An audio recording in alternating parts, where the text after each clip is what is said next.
السلام علیکم 7 کلاس، کیسے ہیں آپ لوگ بچوں؟ آج 30 دسمبر ہے اور بدھ کا دن ہے۔ آج ہم اردو میں کام کریں گے مضمون استاد کا مقام۔ استاد کا مقام بہت بلند ہے۔ استاد انسان کی عملی اور اخلاقی تعلیم و تربیت کرتا ہے۔ وہ اپنے شاگردوں کو علم و حکمت کی دولت سے مالا مال کرتا ہے، انہیں زندگی کے ڈھنگ سکھاتا ہے اور ان پر ترقی و کامرانی کی راہیں کھولتا ہے۔ افراد اور قوم کی ترقی کا دار و مدار استاد کی رہنمائی اور محنت پر ہی ہے۔ باپ بیٹے کا رشتہ۔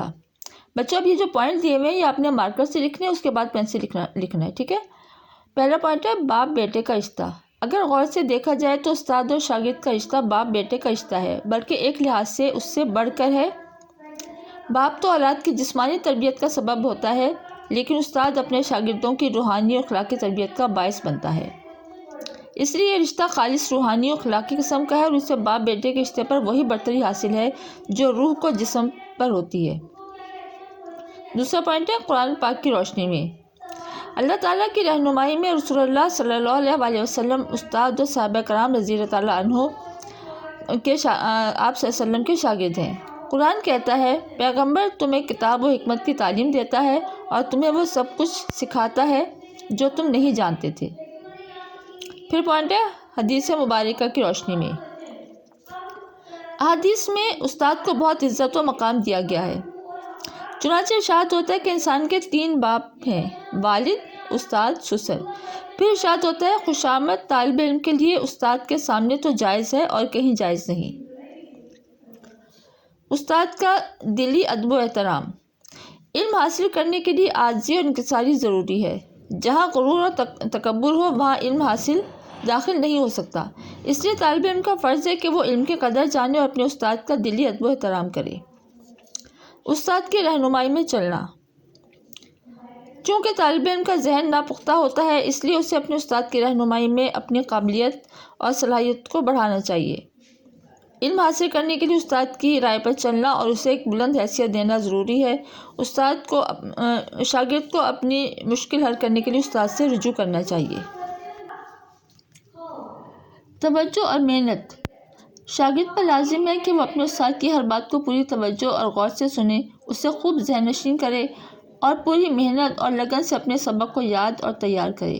استاد کا کام رہنمائی ہے، لیکن شاگردوں کا کام اپنے مضمون پر حاوی ہونا ہے۔ سکندر اعظم کا قول۔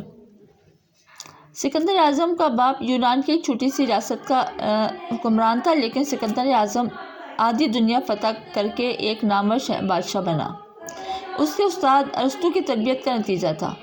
چنانچہ سکندر اعظم کہا کرتا تھا میرا باپ مجھے آسمان سے زمین پر لایا، لیکن میرے استاد نے مجھے زمین سے آسمان پر پہنچا دیا۔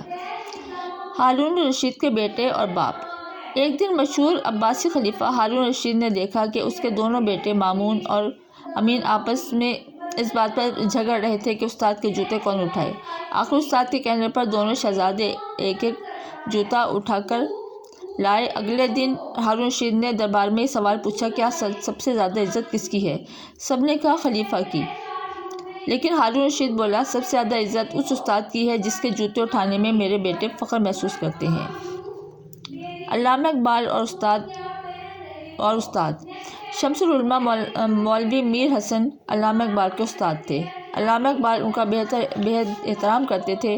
ایک دن علامہ اقبال اپنے دوستوں کے ہمراہ بازار میں اس حالت میں بیٹھے تھے کہ ایک پاؤں میں جوتا تھا جبکہ دوسرا پاؤں ننگا تھا۔ علامہ اقبال نے دور سے مولوی صاحب کو آتے دیکھا تو اسی حالت میں اٹھ کھڑے ہوئے دوڑ کے گئے، مولوی صاحب کو سلام کیا اور ہاتھ باندھ کر مؤدبانہ طریقے سے ان کے پیچھے پیچھے چلنے لگے اور مولوی صاحب کو ان کے گھر پہنچا کر واپس آ گئے۔ علامہ اقبال کی سفارش پر ہی حکومت نے مولوی صاحب کو شمس العلماء کا خطاب دیا تھا، اور جب ان سے پوچھا گیا کہ مولوی صاحب نے کون سی کتاب لکھی ہے تو علامہ اقبال نے جواب دیا کہ میں ان کی زندہ کتاب ہوں۔ بچوں مضمون آپ نے کاپی پر لکھنا ہے اور اس کو اچھی طرح سے یاد بھی کرنا ہے۔